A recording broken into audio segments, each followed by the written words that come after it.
예, 민족문제연구소는 이제 친일 인명사전 때문에 아마 좀 알려져 있을 겁니다. 예, 근데 친일 인명사전을 왜 만들었고, 친일 문제가 어떤 의미가 있느냐는 오늘 주제가 아니기 때문에 그걸 생략하기로 하겠습니다. 요즘 워낙 긴박한 역사, 문제가 일어나고 있기 때문에, 박정희 전 대통령의 경우에는 군사 쿠데타를 일으켰다면, 박근혜 대통령은 역사 쿠데타를 일으켰어요, 제가 볼 때. 근데 이 역사 쿠데타는 1, 2년만 이루어진 것이 아니라 10년 이상 걸친 지속적인 작업의 결과입니다. 그 앞으로 몇 년 더 갑니다. 아마 제 생각에 앞으로 헌법 고치는 문제까지 갈 거예요. 저는 그렇게 봅니다. 헌법에 민주주의 대신 자유민주주의를 넣을 거예요. 내 가면은. 그 중간에 국정교과서로 돌아가자는 것도 한번 간보기를 할 것이고. 그럼 결국 이런 이야기예요. 왜 한국에 수많은 현안들이 많고, 진보와 보수든 또는 일반인들이 볼 때 논쟁이 많은 사회인데, 왜 유독 이들이 역사에 집착하고 교과서까지 이번에 엉터리를 만들어서 그걸 관철시키려고 하는가, 이런 문제가 있지 않습니까? 굳이 방공교육시키면 되는데 왜 역사 교과서를 건드리냐 말이죠. 한국사 전공자들이 아니에요, 사실은 이번 집필자들이. 예, 그렇게 되면 여기는 저는 뭐냐면 정치적 동기가 있기 때문이라고 봅니다. 근데 문제는 한국의 수구가 무식하기는 세계적인 수준인데 무슨 재주로 이 역사를 쓸 수 있었을까라는 문제가 있잖아요. 저 그 부분에서 뭐냐면 한국의 전통적인 수구는 결코 역사를 재구성할 수 있는 능력이 없습니다. 내가 재구성할 능력을 준 것이 누구냐? 뉴라이트예요. 이게 중요해요. 우리는 뉴라이트하고 수구는 구분됩니다. 구분되지만 이 사람들이 공동으로서 지금 역사 쿠데타 일으키고 있다, 이렇게 보시면 되겠어요. 그래서 마치 목보 MB하고 박근혜는 다르지 않습니까? 출신 성분부터가. 그들이 새누리당에 공존하고 있듯이 이 역사교육 교과서는 바로 그 새누리당의 정당 교과서라고 보시면 되겠고, 이 정당의 자기의 내용들을 국민의 교과서로 만들려고 하는 것들이에요. 그렇다면 결과적으로 뭐죠? 그럴 만한 일이 있겠죠. 그러니까 이 교과서가 만들어져서 역사학자들이 볼 때 도저히 이건 일선에서 가르치기가 이 색깔이 아니에요, 이게. 가르칠 수가 없어요. 479군데가 틀렸어요. 그것도 잠깐 3일 동안 봤더니, 역사학자들이. 3일 동안 봤는데 479군데가 틀렸다면 어떻게 됩니까? 이게 색깔이 아니고 교과서 자체가 불가능한 거예요. 근데 김무성 의원이라는 사람이 나서가지고 이 교과서를 이걸 낸 교학서를 국민의 출판사로 지켜야 된다고 얘기를 하고, 그죠? 이 교과서를 쓰던 엉터리 필자 이명희를 불러다가 역사 강좌를 열고 있어요. 이유가 있겠죠, 그죠? 네, 그래서 그런 부분이 있다. 그래서 얘기는 정치적 의도라고 하는 부분이 뭔가라는 부분이 이해가 돼야 되고, 둘째로는 이러한 정치적 의도가 있더라도 불가능한 능력인데 이것을 쓸 수 있었던 건 바로 뉴라이트들이 죽은 수고를 부활시켜준 거예요. 그 시켜주는 방법이 역사를 통해서 부활시켜줍니다. 역사 교과서를 통해서. 그게 2008년도 뉴라이트 대한교과서라는 걸 들어보셨을 거예요. 그죠? 2008년도에. 그것들이 사실은 오늘날 그것들이 뭐냐? 박근혜 같은 세력이나 전통적인 세력들에 대해서 수구 세력들을 면죄부를 주는 교과서였어요. 그것은 이미 검정교과서를 노리고 만든 것이었어요. 그렇게 노리고 만들었고, 그렇게 해서 그것이 이번 박근혜 정권 때 일사불란하게 처리가 된 거예요. 따라서 뭐죠? 우리가 알것은 수구는 방공 외에는 없지 않습니까? 근데 요즘 근데 이상한 말이 나와요. 자유민주주의라는 말도 나오고, 산업화와 민주화를 동시에 달성한 자랑스러운 국가라는 말도 이들이 쓰고, 건국주의 이야기도 막 하잖아요. 건국주의라는 말이 2008년도에 돌았잖아요. 이런 것들은 수구가 할 수 없었고, 이런 것들 만들어냈던 뉴라이트가 바로 배후에 있고, 바로 2008년도 뉴라이트 대한교과서야말로 한국 수구 세력과 뉴라이트를 포방하는 신수구 세력들의 병참 기지입니다. 병참 보급 창고예요. 그 보급 창고에서 끄집어내서 적당하게 만들어낸 것이 바로 이번에 교학사판 검인종 교과서입니다. 그래서 오늘 제가 말씀드릴 것은 혹시 어렵다고 생각하실 수 있어요. 제가 최대한 쉽게 하고 어렵게는 안 합니다. 저도 시청각으로 가급적 하고 싶어요. 그런데 어디가 틀렸다고 하는 것은 그렇게 중요하지 않다는 거예요. 그건 다 기억하시지 못할 거 아니에요. 틀렸다고 해봤자. 그게 아니고 왜 틀리게 쓸 수밖에 없느냐를 이해하는 게 중요한 거예요. 예를 들면 그래서 그런 로직이라고 할까요? 역사 인식 체계를 좀 오늘 이해를 해보자. 제가 왜 이 말씀 드리냐면, 이게 유튜브에 나가면 좀 민망하긴 한데, 전 세계에서 한국의 진보처럼 무식한 집단이 없어요. 특히 역사에 대해서. 잘 보십시오. 일본의 역사 교과서 예고에 나왔을 때, 고등학생들도 일본은 왜 역사를 왜곡하는가, 왜는 왜 역사를 왜곡하는가 책을 냈어요. 지금은 통합진보당이지만 그전에 민노당 자료집 하나 못 낸 능력이 없어요. 그렇죠? 종이 쪽지 하나도 성명서도 못 냈어요. 한국의 수권 정당을 표방하고 제도 정당을 나겠다는 정당이고, 민노총 가보면 우리는 공돌이라서 노동자라서 아무것도 몰라요. 이게 자랑스러운 뜻이 이야기한 나라예요. 전 세계에서 역사에 대해서 무시한 진보는 우리밖에 없어요. 이 교과서가 나도 무엇이 틀린지도 몰라요. 그렇지 않습니까? 나온 거 보셨습니까? 제일된 비판서? 민노총에서 그동안 한때 교육 자료집을 냈어요. 교육 자료집을 냈는데 이만해요. 하도대 여성, 문화, 예술까지 다 분야별로 교육 자료가 있는데 역사 파트가 아예 없어요. 역사가. 안 가르친 거고 가르칠 능력이 없는 거예요. 저는 이런 현실이 정말 심각하다고 봐요. 네로 같은 사람 감옥에 있을 때 혼자서 참고서 없이 책 한 권 쓴 게 세계사 필력 아닙니까? 그람시 감옥에 갔을 때 혼자 쓴 게 뭐예요? 옥중수고아니에요. 그게 이른바 유럽 커뮤니즘 교본이 됩니다. 유럽 공산주의 운동에. 이런 것들 봤을 때 한국에서 진보는 왜 그런가 봤더니 노동운동은 지나치게 노동자에만 집중하면서 노동자들이 세상의 주인이라고 하는데 그냥 돈만 많이 받는 주인을 만들려고 그래요. 노동자가 세상의 주인이 되려면 노동하는 인간이기 때문에 주인이라고 하는 것은 출발이 되고, 그 노동하는 인간이 뭐죠? 새로운 사회를 정말 나가고 싶다. 그 새로운 사회에 인간이 되고 그만한 풍부한 경험을 가져야 되는 겁니다. 그렇지 않습니까? 늘 파업해서 세상이 바꾸시니까 그렇지 않잖아요. 그런데 이런 점에서 봤을 때 한국에서는, 특히 한국 사회는 역사를 있는 그대로만 가르치면 됩니다. 사실대로만. 그렇지 못 가르치게 하려고 하는 거예요, 지금 사실은. 예, 근데 한국의 진보들은 우리 스스로가 역사적으로 정당하고 도덕적이고 옳은 길을 걸었다는 그 자신감과 오만함 때문에 역사를 공부 안 하는 거예요, 제가 볼 때는. 근데 수구 세력은 뭐죠? 뒤집으면 뒤질수록 썩은 구린내가 나잖아요. 그들은 뭐냐, 자기 과거가 추악하기 때문에 어떻게든 이 역사를 고치지 않으면 안 된다는 거야. 언젠가 들통이 나니까. 그래서 그들은 십몇 년 동안 작업해서 금인정 교과서까지 힘으로 통과시킨 거란 말이죠.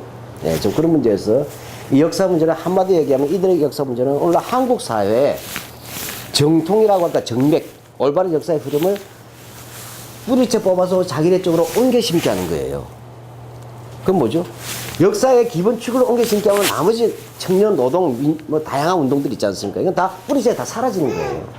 이런 근본적인 작업이 지금 시작되었다라고 보시면 되겠습니다. 예. 그러면 우선 박정희 기념관 아시죠? 예, 박정희 기념관의 영상을 하나 좀 보겠습니다. 예, 불을 좀 꺼보실까요? 제가 박정희 기념관 5번 이상 가서 안내를 했어요. 가서 욕하려니까 욕하다 쫓겨나기도 했는데, 박정희 기념관에서 박정희 기념관에 온 사람들을 어떤 식으로 가르치고 있는가잖아요.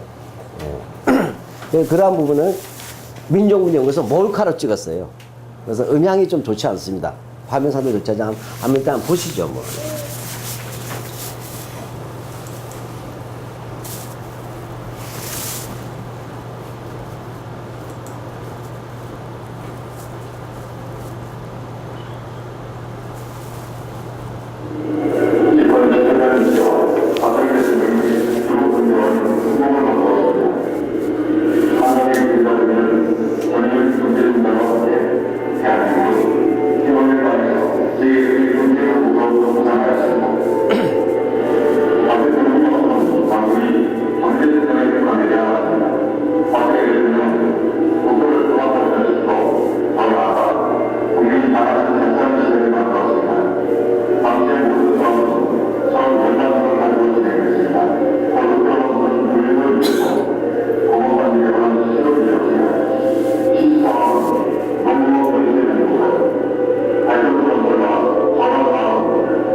요거 비슷한 사진이 히틀러 사진이 있어요.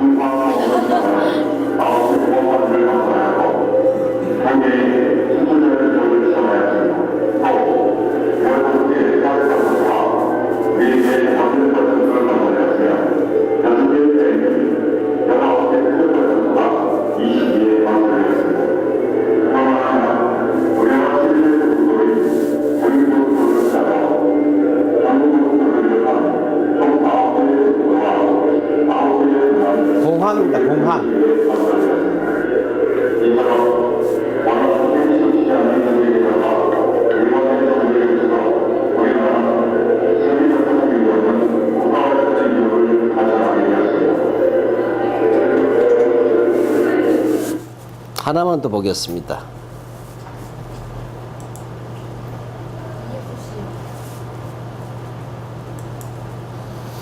항상 이제 이게 박정희 기념관을 갔을 때 뭐냐면 반복돼서 입구부터 나갈 때까지가 조국 근대화예요. 딱 하나 18년 동안 걸렸다는 얘기는 안 합니다.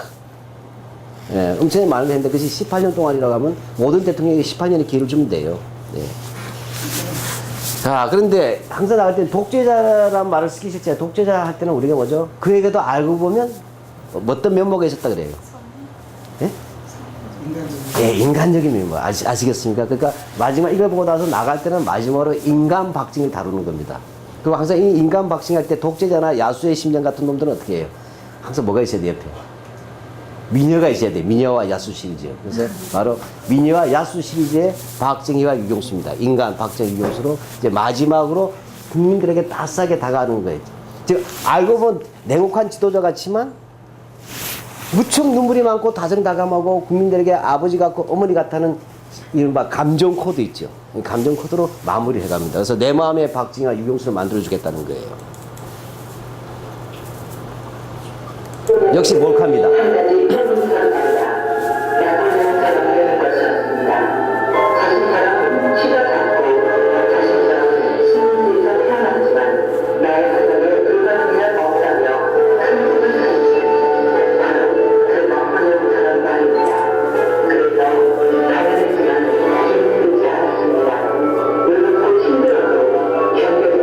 캔디예요, 캔디 완전히.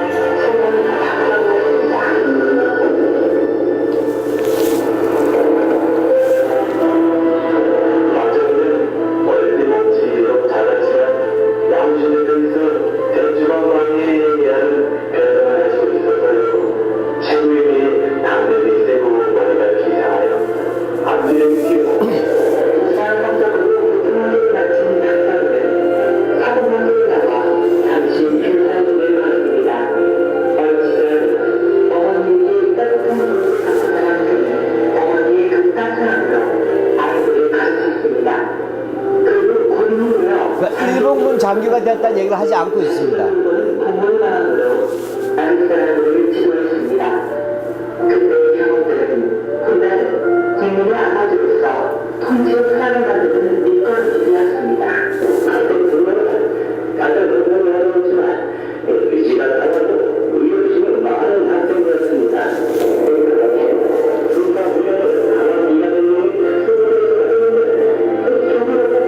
일본군 특수부대예요.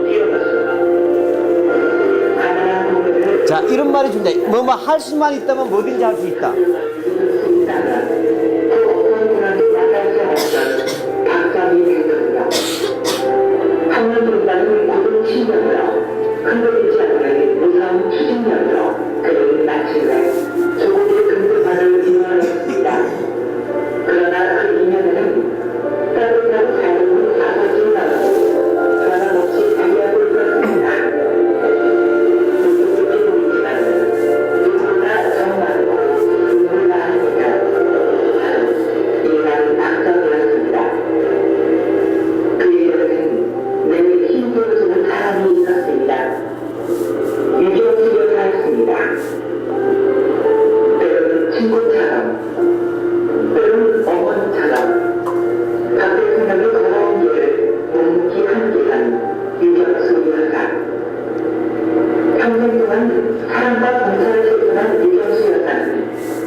아주 간단히 말해서 이 동영상 왜 보여줬냐면 바로 이번에 만든 교학자 교과서는 이러한 내용들을 교과서로 만들었다 이렇게 보시면 됩니다.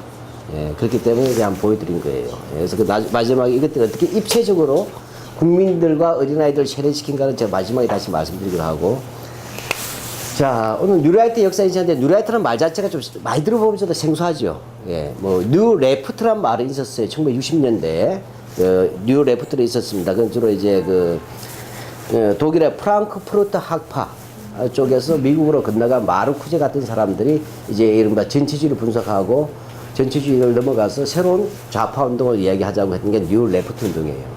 근데 한국의 뉴라이트는 그런 것하고 관계가 없어요. 그런 거하고 관계가 없고, 예, 다만 이제 이 뉴라이트를 이야기하려면 뭐죠? 원래 라이트가 있었다는 얘기죠. 올드 라이트가. 그러니까 올드 라이트가 뭐냐, 한국사에서. 이제 한국사의 올드 라이트, 이른바 보수라고 부르는데, 저는 보수라고 불러서 안 맞다고 봅니다만은, 예, 이제 그것을 먼저 잠깐 짧게 설명드리고, 그 계보를 설명드리고 나서 뉴라이트를 얘기가 맞을 것 같아요. 우리가 흔히 말해서 보수라고 합니다. 보수라고 하는데, 보수 세력이라고 하는데, 저는 도저히 동의가 안 됩니다만, 일단 보수를 일단 해놓죠. 근데 한국 보수 세력 할 때 해방 이유를 보자면, 크게 보면 우리나라는 그 옛날에 기억이 나실지 몰라요. 고등학교 때나 대학교 다닐 때 한국은 보수 양당 체제로 시작되었다는 말을 많이 했어요. 그러니까 90년대 이후하고 다르죠. 예. 지금 진보당도 있으니까 그죠. 예. 바로 그럴 때 뭐냐, 이 하게 해방에 잘 알다시피 보면 아주 간단하게 정리를 할게요. 뭐 정치사가 아니니까. 그러면 이 한국의 보수세력은 크게 두 개의 정당으로 있었어요. 하나는 자유당이라고 들어보시죠. 이승만의. 제1공화국 때 자유당이 있었습니다. 자유당이 있고, 그 다음에 여기에 뭐 중간에 한민당에서 민국당으로 갔다가 다시 민주당으로 바뀌지만 다 생략해버리고, 크게 보면 민주당, 이 두 가지가 양당 체제로 있었다 할 때, 양당 체제가 둘 다 보수주의, 보수정당이라고 얘기하는 이유는 이겁니다. 이들이 있는 것을 지킨다 할 때 이것이 가장 중요한 그 시스템은 자본주의 체제잖아요. 그죠? 또는 그 다음에 일반적으로 자유민주주의 체제라고 얘기를 합니다. 예, 그렇게 하는데, 이것은 우리가 흔히 말하는 다 자본주의 체제를 지지한다는 거죠. 자본주의 체제를 지지한다는 것입니다. 그런데, 왜 플러스 하나가 있어요, 우리는. 뭐냐, 분단이라는 구조 때문에 한국의 보수라고 얘기할 때는 반드시 그 속에는 반공주의가 같이 결합되어 있다는 거예요, 반공주의. 근데 반공주의란 말이 참 그 안티 커뮤니즘이라는 얘기는 반공주의가 애매해요. 저는 우리가 보수라고 할 때 어떤 것을 지키고 보호한다잖아요. 그럼 그것은 어떤 가치 체계잖아요, 가치 체계. 이념이고. 근데 반공은 이념이 될 수 있어요, 없어요? 그건 정치적 태도입니다. 무슨 얘기냐면 내가 빨갱이를 반대한다 하는 것은 좋은데, 너 빨갱이 반대해서 뭐 할 건다니까? 그냥 빨갱이 다 죽여버릴 거야. 그러면 나서 뭐 할 텐데? 또 차지를 죽일 거야. 이런 거 아니에요, 우리나라는. 없으면 만들어서라도 죽여버릴 거야. 이거 반공이잖아, 우리나라는. 그쵸? 그러니까 반공은 사실 그래서 어떤 지켜야 될 가치 체제가 아니에요. 왜냐하면 반공을 해서 뭘 하겠다는 게 없잖아요. 예를 들면, 우리 구한말에 유림들이 어병을 일으켰지 않습니까? 근데 그건 명백하게 일본만 반대한다가 아니죠. 일본을 반대해서 뭐냐? 이 사람들이 시대착오적이긴 하지만 다시 임금님을 모시고 중세체제의 성리학적 질서와 의리와 명분의 세계로 돌아가겠다는 거지 않습니까? 그것이 시대에 뒤떨어진 것이긴 하더라도. 그러니까 지향하는 바가 있어야 돼. 반공은 지향하는 바가 없는 끊임없는 뭐죠? 껍데기 벗기잖아요. 광기잖아요. 그래서 저는 반공은 가치가 아니고 정치적 태도로 보는 게 맞다고 보는 거예요. 그렇죠? 반공에서 뭐 할 건데에 대해서 내용이 없기 때문에, 그죠? 자유민주주의 한다? 이건 거짓말이에요. 왜? 반공을 제일 많이 한 게 자유당이잖아요. 이승만 정권. 그쵸? 근데 뭘 했어요? 독재를 했지 않습니까? 이승만은 10년 동안 독재 정권 했지 않습니까? 그러다 보니까 어쩌다 민주당이 본의 아니시면 뭐냐, 이가 자유민주주의를 이쪽에 하는 거죠. 자유민주주의. 근데 크게 보면 양쪽 다 뭐냐, 친일의 기반이 있어요. 왜? 한국의 보수 세력이라는 이 보수 정당 자체가 지주나 자본가들 중심인데, 일제 때 가진 사람이 체제에 협력하기가 더 수월하잖아요. 그죠? 가진 게 많을수록 저항하기가 어렵지 않습니까? 그래서 지주 자본가들 기반한 이 한국의 자유당과 민주당은 크게 봐서는 친일 세력들을 공동의 역사적 자산을 안고 있다는 거예요. 그다음에 반공을 공동에 자선하고 있다는 거예요. 그다음에 자본주의를 한다. 이 세 가지는 공통이 됐다는 거예요. 근데 여기서 갈라진 것이 뭐냐? 독재로 간과하고 자유민주화. 이것은 큰 차이가 있다. 그래서 이게 여당과 야당이지 않습니까? 제1공화국도 이렇게 되는 것입니다. 근데 잘 알다시피 4.19가 일어났습니다. 4.19가 일어났어요. 뭐 다 잘라버리는 겁니다. 이제 4.19가 일어났고 나서 이제 뭐 하면 이제 자유당은 없어져 버리죠. 없어져 버립니다. 하고 이 민주당을 보게 되면 민주당이 두 개로 나눠졌어요. 하여튼 올드보이파, 구파, 네오, 신파. 그래서 민주당에는 구파와 신파가 바로 4.19 이후 제2공화국 때 집권 여당 내부의 분파들이에요. 네, 두 개의 파가 있었던 거예요. 이 구파의 막내가, 이 구파는 바로 윤보선 들어보셨죠? 우리가 제2공화국 때 보면 대통령은 윤보상인데 총리도 하나 있었죠? 총리는 장면이잖아요. 예. 바로 구파는 윤보선이고 신파는 장면이에요. 됩니다. 근데 장면의 경우는 주로 이쪽이 주로 가톨릭 계통이에요.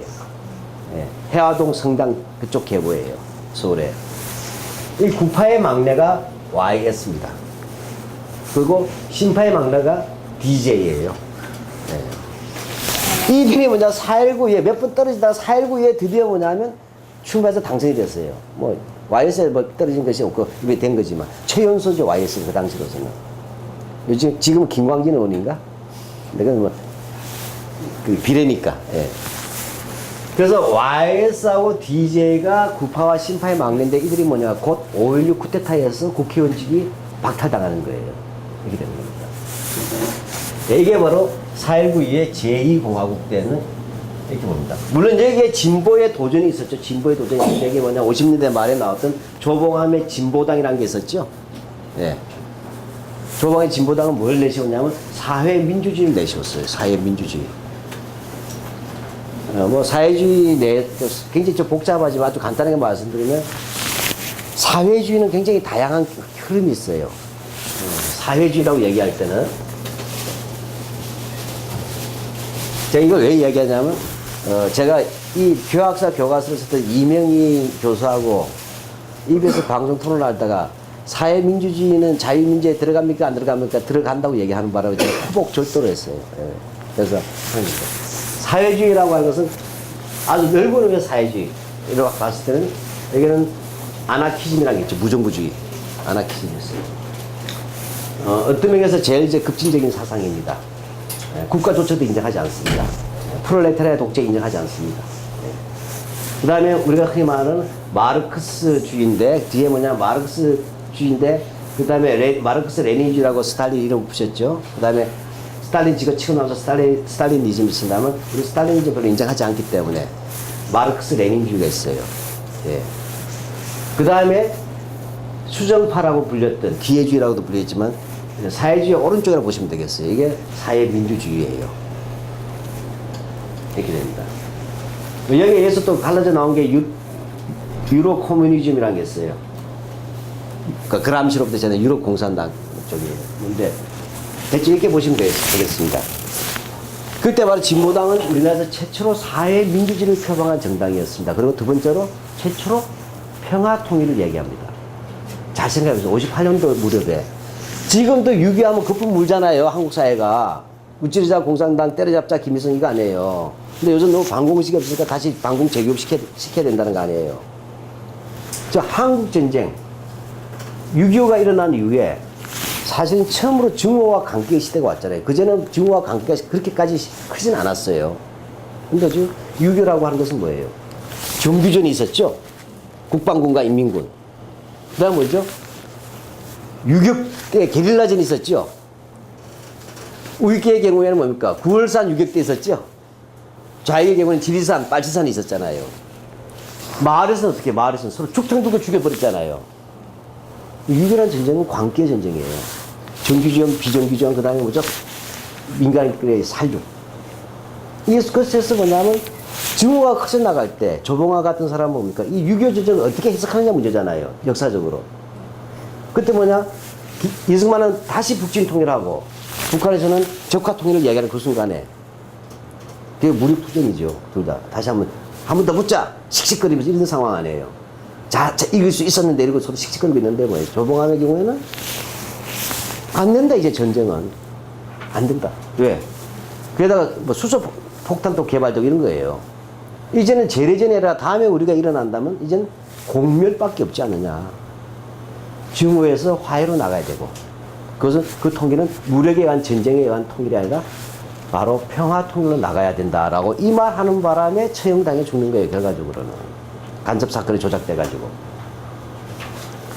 이 평화 통일이라는 말은요, 87년도인가 오래돼서 하는데 중후반에 야당의 유승환 의원인가 하는 사람이 우리나라의 국시는 반공이 아니고 평화 통일해야 된다고 얘기하다가 국회의원 측에서 쫓겨났습니다. 80년대 말에. 그럼 알겠죠? 반공이란 분위기가 얼마나 무슨데. 지금 우리 여기 계신 분들 물을 때 통일을, 무력 통일해야 돼요? 평화 통일해야 돼요? 그렇죠. 이게 정답이잖아요. 이게 정답이 아니고 국가보안법 위반이고 간첩으로 몰렸던 시대란 말이에요. 국회의원 측에 쫓겨난 시대. 그거 아시면 조봉암이 처형당해서 진보상에서 끊어진 거죠. 이렇게 됩니다. 자, 근데 5.16이 일어나서 또 다시 정계 개편이 일어나잖아요. 그러면 5.16이 일어나서 잘 알다시피 새로운 세력이 또 바로 군부가 등장하죠. 군부가 등장. 이 군부들이 그 다음에 우리가 흔히 말하는 테크노크라트라고 하는 거죠. 기술직 공무원들이나 관료들, 이 신흥 관료들, 이 신흥 관료라는 사람은 대부분 두 가지 형태예요. 하나는 뭐냐면 미국에서 유학을 갔다 온 사람들이거나 아니면 일제시대 때 대학을 다닌 사람이에요. 또는 만주국이라고 하지. 일본의 식민지 국가, 괴뢰 국가. 거기서 관련 최규화 같은 사람이에요. 쉽게 말하면. 네. 그 다음에 신현화학 이런 사람들이에요. 이 신관 이들이 이제 새롭게 등장해서 이거 뭐냐? 깡다구 보수설이니까 완전 깡패 보수네. 깡다구 보수 뭐죠? 이거 깡다구 보수예요. 6.25 때 다 총 들고 싸우던 군인들 아니에요. 5.16 쿠데타 때 했을 때 쿠데타의 첫 번째 명분이 뭐예요? 반공을 국시로 한다예요. 그래서 반공을 국시로 한다 아닙니까? 국가의 최고의 가치로 한다는 거예요. 이들이 나왔단 말이죠. 근데 이들이 하다가 뭐냐면 정치의 경험이 없잖아요. 그래서 전부 다 이들이 원래 군부가 와서 자유당 사람이든 민주당 사람이든 전부 다 뭡니까? 정치 규제를 했어요. 정치활동 금지를 시켰다가.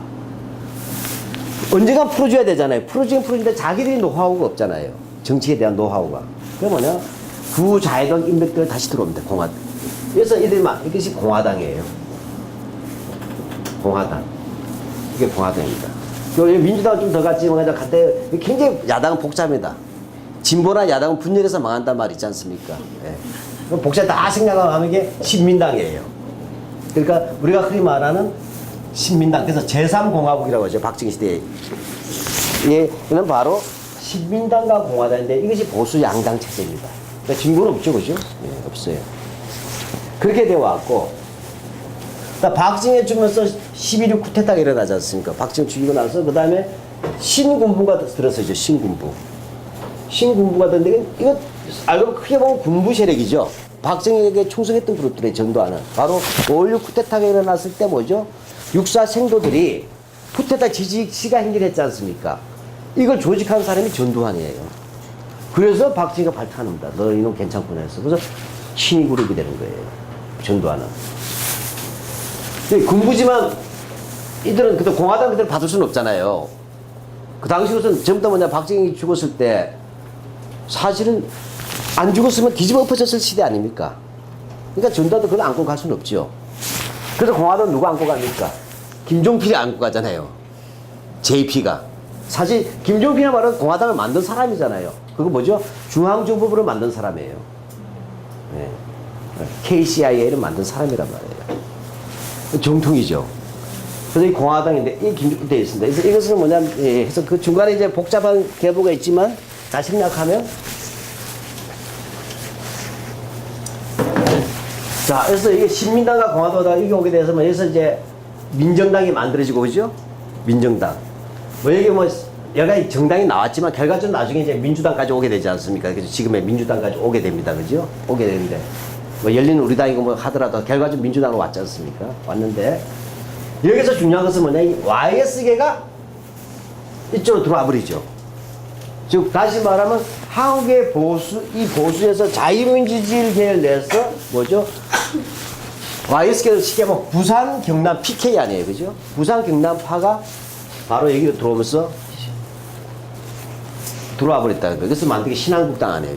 그죠? 나오고. 그러니까 김종필 교수 이렇게, 뭐, 이때 나올 때 이렇게 합치기도 하고, 이 양반 계속 들락거리니까 헷갈려요. 예. 총리를, 공화국이 바뀔 때마다 총리를 해먹은 사람이잖아요, 김종필은. 그러니까 우리도 다 못 외워요. 몇 번 해왔는지. 근데 이렇게 하다 결국은 뭐냐면, 지금 이것이 뭐냐면, 한나라당, 그 다음에 새누리당까지 오게 됐지 않습니까? 당까지 왔어요. 근데 여기서 김종필 쪽은 뭐 들어갔다 하죠. 결국은 지금 누구한테 나오죠? 이회창을 거치고, 그죠? 이회창도 들어갔다 나왔지만, 그 다음에 납득하기 어려운 사람 이은재.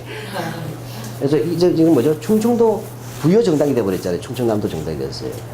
이게 자민련이죠, 지금. 그러니까 가장 원조 보수예요. 한국 사회에서 남은 원조 보수입니다. 그러나 결과적으로 이쪽은, 사실 이쪽은 먼저 더 꼴통이기 때문에, 더 꼴통인데 지역 정당이 이렇게 힘이 없는 거죠. 예.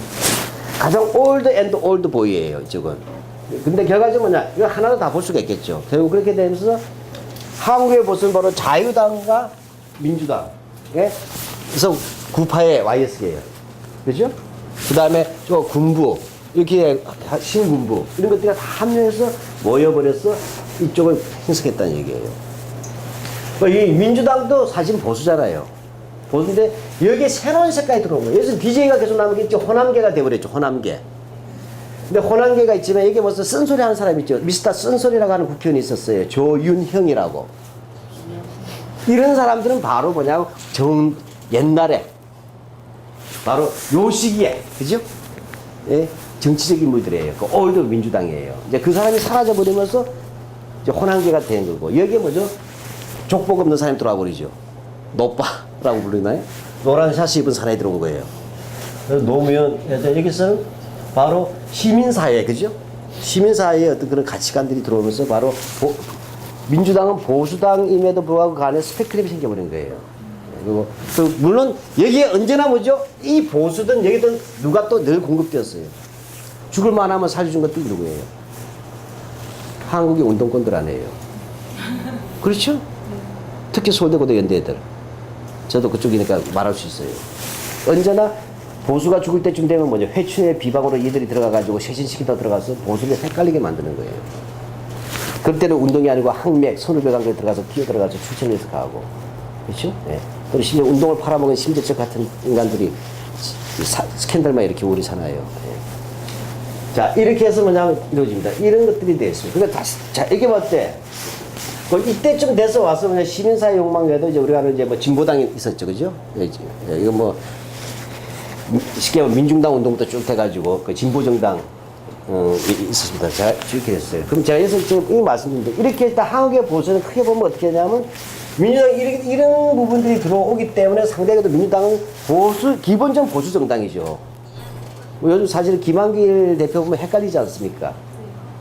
뭐 그렇다지만 또 안에 국회의원도 보면 또 칼라들이 넓지 않습니까? 그죠? 예.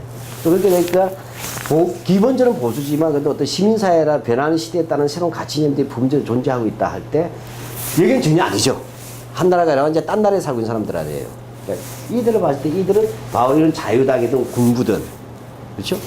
그 다음에 심지어 경상도 보수까지 다 들어왔다는 거예요. 이게 되는데 문제는 이러한 사람들인데 이들이 뭐냐, 충격을 크게 두 가지를 느낀 거예요. 그 두 가지 사건이 뭐냐면, 하나는 6.15라고 저는 봅니다. 6.15. 그러니까 6.15 선언 아시죠? 예.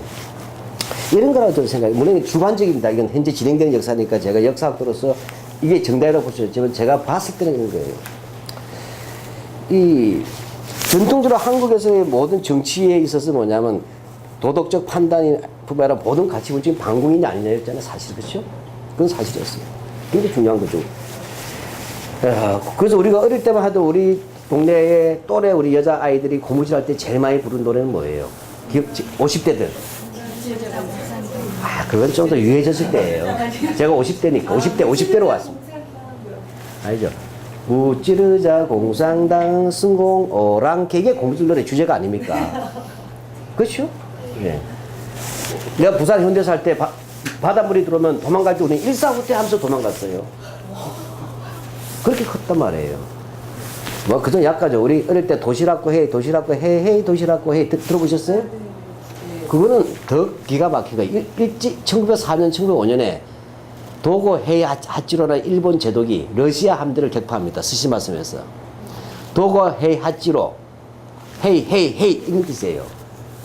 그러니까, 러일 전쟁에서 일본에 이겼을 때 많은 러일 전쟁 전승 기념일 주제가가 도고 헤이라죠. 헤이, 헤이가 이게 도시락과 헤이로 바뀐 거예요. 발음이 식민지 발음이다. 그런 거 아니겠어요? 예. 자, 근데 이 6.15 선언이라는 게 굉장히 중요해요. 저는 이걸 어떻게 하냐면, 처음으로 한국판 로미오와 줄리엣이 탄생한 것입니다. 이해가시죠? 지금까지, 물론 저는 50대니까, 우리는 뭐냐면, 제가 1960년생이라서 불과 10년 전이 6.25잖아요. 나는 기분이 쪼그릿해. 부산 하야리아 부대 앞에서 기분이 쪼그릿하던 사람이에요. 나는 안 줬어요. 그래서 내가 미국을 미워하게 됐는데. 나만 안 주더라고. 내가 제일 가난했는데. 딴 놈만 주고, 우유도, 초콜릿도, 사탕도. 예. 이 6.15 선언은 처음으로 뭐냐면 증오로 시작하지 않은 세대가 탄생한 거예요. 우리는 증오를 가르쳤죠, 어릴 때부터. 악마로 배웠다 봐요. 근데 예를 들어 볼게요. 유치원, 우리 딸이 그때 유치원생이었어요. 유치원생인데, 갑자기 집에 와서 반갑습니다, 반갑습니다. 뭐 이 노래 부르는 거예요. 뭔 노래인가 저는 잘 그때. 그 다음에, 그러니까 이제 북한 노래잖아요. 네. 참, 금석, 지금 이런 노래 부르는 사람 아무도 없죠? 누가 부르면 미친놈 그러잖아요. 세상이 이렇게 다른 거예요. 근데 우리 딸이 태전을 보더니, 아버지, 나는 김대중 할아버지보다 김정일 아저씨가 더 좋아요. 그러는 거예요. 제가 아니 인연이 하고 입을 틀어박았어요. 국가부 안보 위반이잖아. 왜냐하면 북한의 체제에 북한은 수령이 최고잖아요. 찬양 고무죄야.